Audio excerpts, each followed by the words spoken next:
आप सबको साहब बंदगी। मैं उमेश कबीर चौरा मठ मोलगादी से। आज कबीर साहब की उसी साधना पद्धति की तरफ एक बातचीत करने के लिए आप सबसे मुखातिब हो रहा हूँ, आप सबसे मिल रहा हूँ। पिछली वीडियो में मैंने कबीर साहब की साधना की जो परंपरा है उस पर थोड़ी बात करी थी। आज काफ़ी दिनों से, मैं कह सकता हूँ कई दिनों से एक चिंतन चल रहा था। उस चिंतन में कबीर साहब का एक शब्द सामने आया।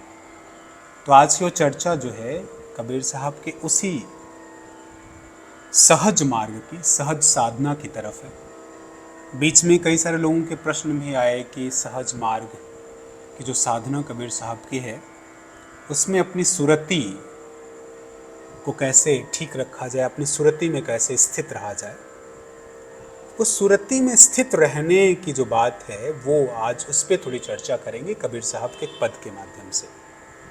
चूँकि हमारा जो जीवन है वो चारों तरफ से घिरा हुआ है, चारों तरफ के कार्यों से घिरा हुआ है। हमारे जीवन में हर व्यक्ति का अपना एक पेशा है जीवन चलाने का। उस पेशे में रहते हुए वो व्यक्ति कैसे अपनी चिंतन परंपरा को आगे बढ़ा सकता है, कैसे अपने सहज ध्यान को आगे बढ़ा सकता है, इसका बड़ा ही सुंदर, बड़ा ही खूबसूरत तरीका कबीर साहब बताते हैं। कबीर साहब के साथ एक बड़ी अच्छी बात यह है कि अगर आप प्यासे हैं तो कबीर साहब पानी के बारे में बात नहीं करते, वो पानी पिलाते हैं। अन्यत्र आप देखेंगे तमाम ऐसे दार्शनिक हैं, तमाम ऐसे लोग हैं जो पानी के बारे में बात करते हैं। कबीर साहब हाथ पकड़ के पानी के पास बिठा देते हैं। ये कबीर साहब की विशेषता है। इसलिए कबीर साहब सबके दिल में रहते हैं, सबके पास बसते हैं। वो जो भी बात करते हैं उसे आप अनुभव में उतार सकते हैं, उसे अपने जीवन में देख सकते हैं, उसे आप जी सकते हैं। अब जैसे इस शब्द को देखा जाए, कबीर साहब कहते हैं या विधि मन को लगावे, मन को लगावे प्रभु पावे। वो जो आपका प्रभु है, आपका अपना जो आत्म है, जो आपका अपना सेल्फ है, जो आप खुद हैं, उसको कैसे आप पा सकते हैं, या उस प्रभु को कैसे पा सकते हैं जिसकी तलाश हम सबको है। कबीर साहब कहते हैं कि मन को इस तरह से लगाइए। अब किस तरह से लगाइए? तो कबीर साहब अगली पंक्ति में बड़ा सुंदर, बड़ा खूबसूरत विश्लेषण कहते हैं। कैसे? जैसे नटवा चढ़त बांस पर ढोलिया ढोल बजावे, अपना बोझ धरे सिर ऊपर सुरत बांस पर लावे। जैसे नटवा। अब देखिए कितना खूबसूरत उदाहरण हमारे जीवन में है। हम सब ने देखा है अपने जीवन में, जो नट होता है, एक विशेष वर्ग का व्यक्ति होता है, खाना बदोश, जो अपने ग्रुप के साथ यहाँ वहाँ विचरण करता रहता है और कई बार सड़क के किनारे दो बांस गाड़ कर उस पर एक रस्सी बांध देता है और उस रस्सी पर चलकर तरह तरह के लीला दिखाता रहता है, तरह तरह के खेल दिखाता रहता है। कबीर साहब कह रहे हैं इस तरह से जैसे नट दो बांसों के बीच बंधी रस्सी पर चलता रहता है और उसके साथ जो ढोलक बजाने वाला ढोलिया होता है वो खूब तेज से ढोल ताल में बजाता रहता है। और जो नट है वह अपने सिर पर बोझ भी रख लेता है। कई बार वो कई तरह की चीज़ें, गगरी रख लेता है, मटकी रख लेता है और रख करके और उस पर चलता रहता है। अब देखिए डिस्ट्रैक्शन, मतलब डिस्ट्रैक्ट करने के कितने साधन हैं। पहला तो इतनी पतली रस्सी पर चलना, जो साधना का मार्ग है रस्सी की तरह ही पतला है, दुबला है, पतला, बहुत पतला है, इसलिए बड़ा सजग रहना पड़ेगा। और दूसरी चीज देखें, जो यहाँ कबीर साहब जिस तरह का रूपक यूज करते हैं, वो कहते हैं ढोलिया ढोल बजावे। ढोल क्या है? एक तरह का शोर है जो हमारे चारों तरफ है। बाजार में, ऑफिसेस में काम करते समय तमाम तरह की जो प्रताड़नाएं हैं, अच्छी बुरी बातें हैं जो हमारे मन को भटकाती हैं, वो कौन है? ढोलिया है, ढोलक बजाने वाला है। वो क्या? वो भी तो डिस्ट्रैक्ट कर सकता है। कबीर साहब कह रहे हैं कि वो ढोलक बजा रहा है, जैसे हमारे चारों तरफ ये जो चल रहा है ढोलक के बजने जैसा ही है। लेकिन उस स्थिति में भी उस पतली रस्सी पर चलते हुए जो नट है वो अपने सर पर बोझ रख करके अपना ध्यान कहाँ लगाता है? सुरति, अपना चेतन, अपना मन, अपना दिमाग, अपनी संपूर्ण चेतना कहाँ रहती है उसकी? उस रस्सी पर रहती है, उस बांस पर रहती है कि कहीं वो फिसल कर गिर ना जाए। हमें अपने जीवन में यही करना है। चारों तरफ मृदंग बज रहा है, ढोल बज रही है, डिस्ट्रैक्शंस हो रहे हैं, लेकिन हमको क्या करना है? सुरति अपनी साधना में लगा कर रखनी है। इस बात को कबीर साहब यहां कह रहे हैं। दूसरा बड़ा खूबसूरत उदाहरण कबीर साहब देकर समझाते हैं। ऐसा उदाहरण कौन देगा जो जीवन को जिया हो? इसलिए कबीर साहब बाजार में खड़े होकर बात करते हैं, जहां तमाम डिस्ट्रैक्शंस है, जो बाजार है हम सबके चारों तरफ, कबीर साहब उसमें खड़े होकर बात करते हैं और कितना खूबसूरत उदाहरण देते हैं, कितना बढ़िया उदाहरण देते हैं। दूसरा उदाहरण देखें, कहते हैं कि जैसे भुवंगम चरत बनही में ओस चाटने आवे। भुवंगम मतलब सांप। सांप क्या करता है? ओस चाटने के लिए जंगल में आता है। जैसे, क्योंकि ओस वो चाटता है, कहते हैं जैसे भुवंगम चरत बनही में ओस चाटने आवे, कबहू चरे कबहू मन चितवे, मन तज प्राण गवावे। दूसरी विशेष बात, जो मणिधारी सर्प होता है, जिसके बारे में हम सब ने सुन रखा है, हम सब कई बार किताबों में, कई बार फिल्मों में देखते हैं कि एक ऐसा सर्प होता है जो मणि जिसके पास होती है, मणि धारण करता है। वो कहते हैं कि जो भुजंग है, जो सर्प है, वो अपनी मणि को लेकर रात में निकलता है ओस चाटने के लिए या चारा खाने के लिए या अपना जो कुछ भी वो खाता है उसे खाने के लिए। तो चूंकि अंधेरा है, तो अंधेरे में वो अपनी मणि एक जगह रख देता है और रख कर यहाँ वहाँ ओस चाटता रहता है। लेकिन बीच बीच में कबहू चरे कबहू मन चितवे, उन चीजों को चढ़ते हुए कभी कभी चढ़ता है और कभी अपनी मणि की तरफ, मतलब चढ़ते हुए उसका पूरा ध्यान कहाँ है? मणि की तरफ है। हमारा ध्यान क्यों भटका हुआ है? हमारी जो अपनी मणि है, जो सेल्फ है, जो सहज होना है, वो हम कहाँ भटके हुए हैं? क्यों नहीं हो पा रहे हैं? भुजंग जो है क्या करता है? चढ़ते हुए भी अपनी मणि पे पूरा ध्यान रखता है। हमें साधना पर रखना है। अब देखें, कहते हैं मणि तजे प्राण गवावे। अगर किसी भी तरह से मणि उससे दूर चली जाती है तो क्या होता है? उसकी मृत्यु हो जाती है। हमारे जीवन में साधना का यही लेवल होना चाहिए। साधना से हम भटके तो हम क्या हों? हमारा जीवन समाप्त हो जाना चाहिए। लेकिन चरना है, कबीर साहब समाज से दूर नहीं कर रहे हैं। जो भी आपकी रोजमर्रा की चीजें, उनको करते हुए अपनी सुरति के साथ लगे रहना है, अपने चिंतन की परंपरा में लगे रहना, अपने मार्ग को समझते हुए चलना है। किसकी तरह? भुवंगम की तरह, सर्प की तरह अपना ध्यान कहाँ रखना है? मणि पे रखना है, अपनी मणि पे रखना है। एक और उदाहरण, इतनी प्यारी बात जो समाज के चारों तरफ घट रही है, कितने सहज हैं कबीर साहब।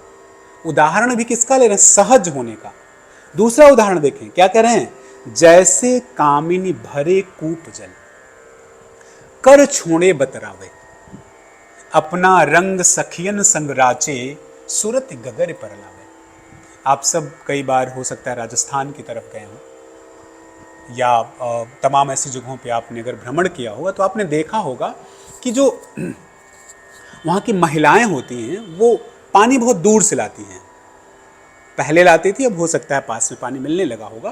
पहले ऐसा था, तमाम फिल्मों में, पत्रिकाओं में, तमाम जगहों पे आपने देखा होगा कि जो स्त्री होती है वो अपने सर पर एक मटकी रखती है, उसके ऊपर कई मटकी रखती है और दूर से पानी लेकर आती। कह रहे हैं कबीर, जैसे वो क्या करती है? कुएं से जल भरती है, उसे अपने सर पर रखती है और हाथ छोड़ देती है और अपनी सखियों से क्या करती है?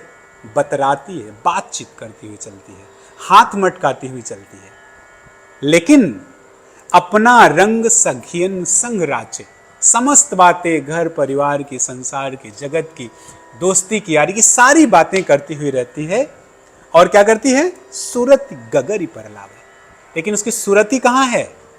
गगरी पर। हमारी सुरति सहज में क्यों नहीं है? हमारी सुरति साधना में क्यों नहीं है? हमारी सुरति सेल्फ में क्यों नहीं है? जिस तरह उसकी सुरति गगरी में है, भुजंग की सुरति मणि में है, नट की सुरति बांस और रस्सी पे है, उसी तरह हमारी सुरति भी यहां हमारे अंदर होनी चाहिए। तमाम चीजें होती रहे लेकिन फिर भी हम उससे दूर रहें। दूर कैसे? सबही कर्म हमारा किया, हम कर्मंते न्यारे हो। सब कुछ करते हुए भी उससे न्यारे हैं। फिर देखें, फिर समाज में घट रही एक और बात कबीर साहब बड़ी सूक्ष्म दृष्टि से देखते हैं। कहते हैं, जैसे सती चढ़े सत ऊपर अपनी काया जरावे। सती जो होती है, सती प्रथा के बारे में सब जानते हैं। कहते हैं कि सती जो होती है वो उसके माँ हैं, बाप हैं, बेटे हैं, भाई हैं, घर में लगभग समस्त परिजन हैं, सबसे उसे प्रेम है, लेकिन उसका प्रेम पिया से है, जो उसके लिए सबसे ज्यादा प्रिय है। यहां थोड़ी सांसारिक उदाहरण की बात की गई है। क्या करती है वो? मात पिता सब कुटुंब त्यागे, सुरत पिया पर लावे।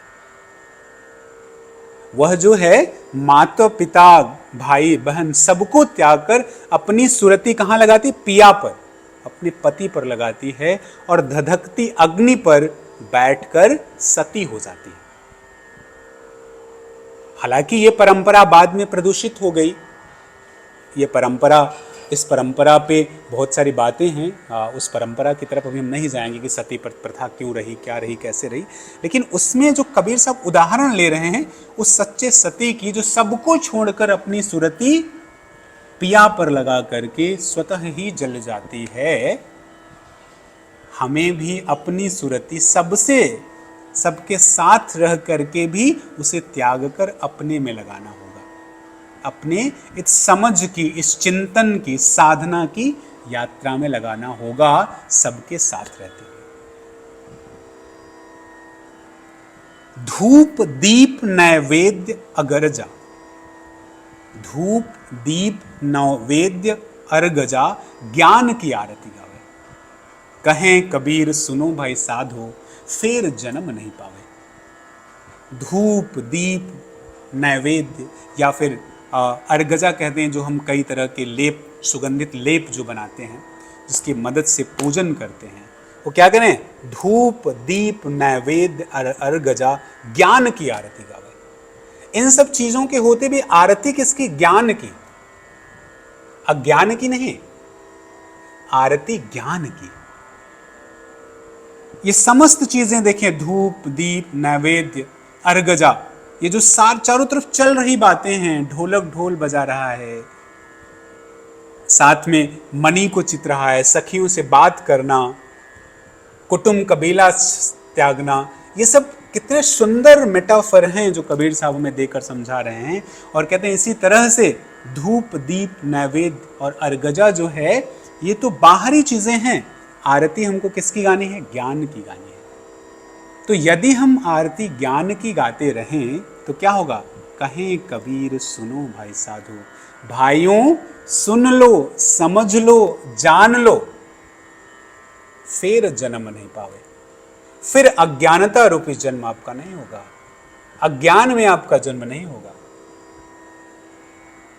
जिसमें आप फंसे हुए हैं, इस अज्ञान से निकलकर ज्ञान में विलीन हो जाएंगे आप।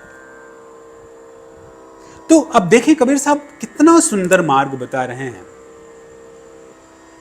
नट का उदाहरण देकर, सर्प का उदाहरण देकर के, कामिनी का उदाहरण देकर के, सती का उदाहरण देकर के कबीर साहब हमें ये बात बता रहे हैं कि हमारे चारों तरफ चल रही तमाम चीजें कितनी भी चलती रहें, हमें क्या करना है? ध्यान सुरति अपने आत्म पर, अपने पर लगाना है, उसे समझने में लगाना है। समस्त कार्य करते हुए समाज से दूर नहीं, चीजों से दूर नहीं होना है, पति को नहीं छोड़ देना है, बच्चों को नहीं छोड़ देना है, हिमालय में नहीं चले जाना है।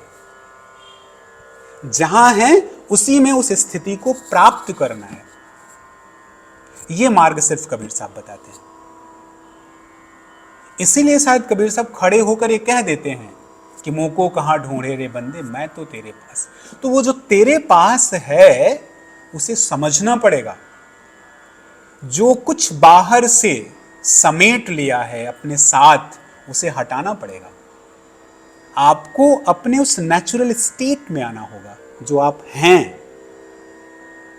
और वो कैसे होगा? सहज हो जाने से होगा। तो हम सबको सहज होना है। सत्य को स्वीकार कर असत्य को अलग करना है। और मैं ऐसा नहीं कह रहा हूं कि आज ही वो आप में घटित हो जाए। मैं यात्रा की बात कर रहा हूं। यात्रा का मतलब होता है जब आप एक के बाद दूसरा स्टेप चढ़ते जाएं। हर रोज विश्लेषण कर, हर रोज इसे समझें, हर रोज अपने से उन चीजों को विलग करने की कोशिश करते जाएं। क्योंकि प्राथमिकता इस बात की है कि आपको अपनी सुरति का, अपने आत्म का बोध तब होगा जब जो कुछ आपने बनावटी लिया है उसे त्याग देंगे। और उस बनावटीपन को त्यागने के लिए आवश्यक है हर रोज का विश्लेषण। तो जब कभी आप अकेले में हों, जब कभी आप अपने साथ हों, तो इस बात का विवेचन करें कि क्या ऐसा है जो नहीं होना चाहिए था जो हुआ, और उसे अपने जीवन से धीरे धीरे माइक्रो इंस्टॉलमेंट में अलग करने की कोशिश करते रहें। और अंततः आप इस बात को देखेंगे कि आप उस सहज अवस्था में आ जाएंगे जहाँ कबीर साहब कह रहे हैं, सहजे सहजा सब कहे, सहज न चीन्ही कोय, जेहि मार्ग साहब मिले, सहज कहावे सोय। बात करनी कि जो कहानी है वो खत्म, उसी सहज मार्ग से साहब मिल जाएगा और आप सहज हो जाएंगे। तो इस यात्रा में आप सबका मैं स्वागत करता हूं। विश्लेषण की यात्रा आप जारी रखें। आप सबके कुछ प्रश्न हों तो कृपया आप वीडियो के साथ शेयर करें। जहां पे भी आपको ये वीडियो मिलता है, फेसबुक पे, इंस्टाग्राम पे या फिर यूट्यूब पे, जहां भी आप देखें उसमें कमेंट्स ज़रूर करें। उस कमेंट्स में अपने प्रश्न लिखें। मैं कोशिश करूंगा कि जब भी मुझे समय मिले मैं उन प्रश्नों का उत्तर कबीर साहब की मदद से और जो कुछ मैंने जीवन में संकलित किया उसकी मदद से आप लोगों को दे सकूं, आप लोगों के साथ साझा कर सकूं। और आइए चलते हैं अपनी सहज होने की यात्रा में। आप सबका स्वागत है। धन्यवाद।